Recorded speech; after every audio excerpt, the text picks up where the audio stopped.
Başkasın ben başka.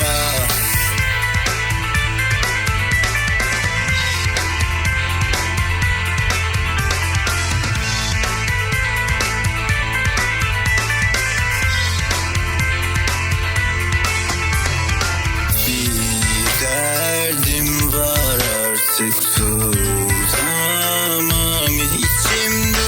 Gitsem nereye kadar, kalsam neye yarar?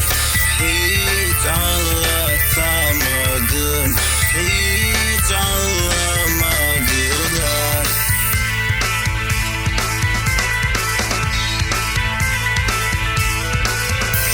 Bak bu son perde, oyun yok.